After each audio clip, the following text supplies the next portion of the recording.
Le lagunage naturel est un procédé biologique pour traiter les eaux résiduaires domestiques. Il n'exige pas d'apport d'énergie électrique et s'accommode facilement des variations de débit et de charges polluantes. Le lagunage naturel convient particulièrement aux effluents dilués. C'est pourquoi il s'applique bien aux réseaux unitaires.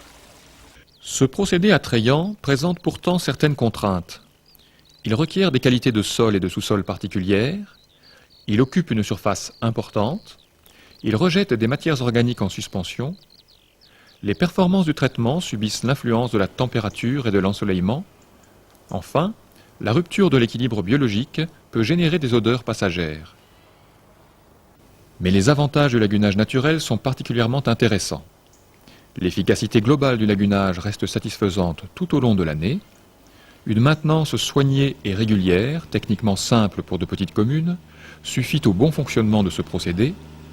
Le curage complet des boues n'est à entreprendre que tous les 5 à 10 ans. Le lagunage naturel intéresse donc les communes rurales entre 200 et 1500 équivalents habitants, tant pour son faible coût que pour son exploitation aisée.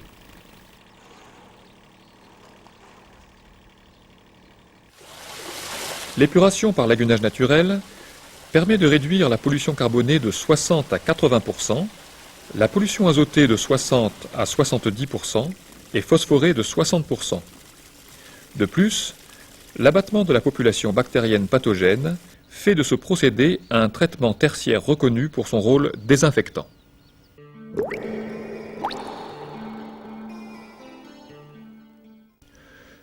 Le lagunage naturel fait entièrement appel à des processus biologiques développés dans des bassins étanches. On compte 2 populations essentielles de micro-organismes permettant l'épuration, les bactéries et les algues. Examinons plus en détail leur rôle. La partie supérieure des bassins, exposée à la lumière solaire, regroupe les algues et les bactéries aérobies. Ces 2 populations sont interdépendantes. Par photosynthèse, les algues produisent l'oxygène que les bactéries utilisent pour dégrader la matière organique. Le gaz carbonique formé, ainsi que l'azote et le phosphore contenus dans les eaux usées, permettent aux algues de se multiplier. Le cycle s'auto-entretient tant que le système reçoit l'énergie solaire et de la matière organique. Sur le fond des bassins, la couche de sédiments issue de la décantation de la matière organique est en anaérobiose permanente. Le dégagement de gaz carbonique et de méthane provient de la dégradation du dépôt par les bactéries anaérobies. L'efficacité du lagunage est assurée si la majeure partie du volume des bassins est en aérobiose. La recherche de l'équilibre des zones aérobies et anaérobies impose la construction de bassins d'1 mètre de profondeur maximum, le curage régulier des lagunes dès que l'épaisseur des boues atteint 30 cm, une pollution à traiter exclusivement domestique. Une lagune requiert 3 bassins alimentés en série pour assurer un fonctionnement fiable. Au fur et à mesure que l'eau progresse vers la sortie, l'épuration s'affine. Le premier bassin élimine surtout le carbone, le second et le troisième améliorent le traitement de l'azote et du phosphore. La grande inertie des systèmes lagunaires est liée à leur temps de séjour important qui atténue l'influence des saisons.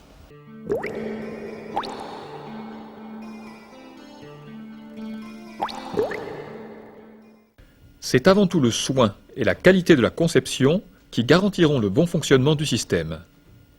Cette conception doit prendre en compte l'ensemble des paramètres suivants.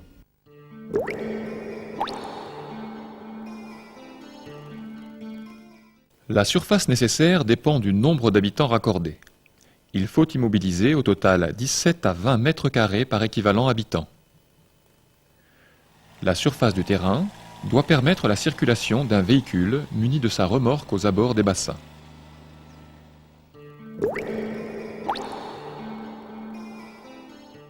Une distance d'au moins 200 mètres est recommandée entre les bassins et les premières habitations.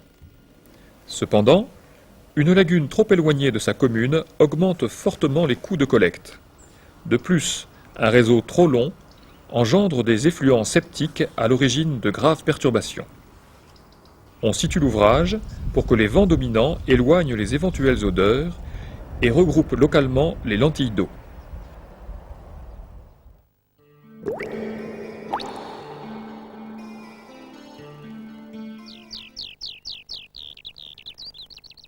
Le niveau du terrain doit se prêter à un écoulement gravitaire des eaux à travers la station jusqu'au point de rejet. Cependant, un terrain trop pentu implique des travaux de terrassement coûteux et rend permanent le risque d'éboulement et d'érosion.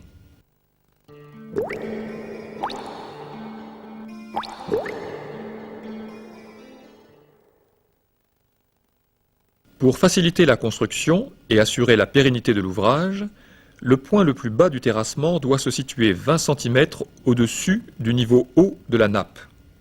Les risques d'inondation sont évités en bâtissant des digues 50 cm au-dessus de la plus haute crue connue.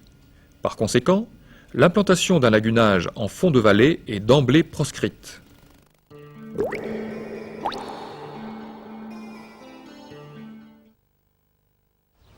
La connaissance de la composition et de la qualité des sols est primordiale. Les cartes pédologiques, géologiques, hydrogéologiques permettent une première approche sérieuse.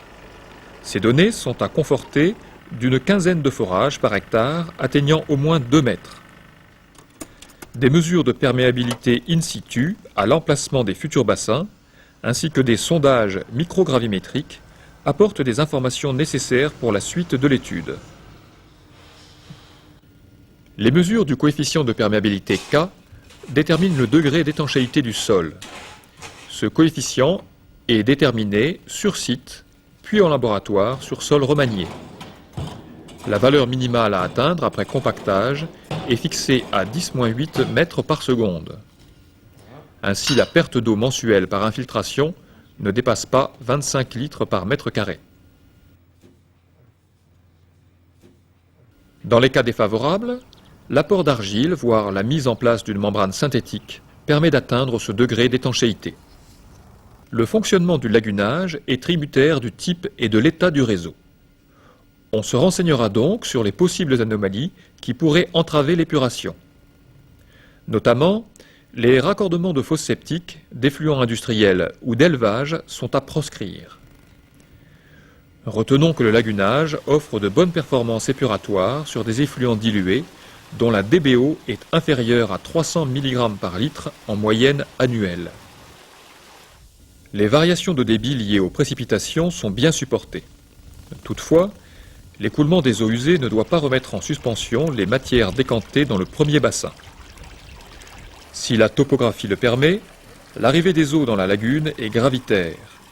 Dans le cas contraire, un poste de relèvement s'impose. Son implantation doit être établie hors zone inondable.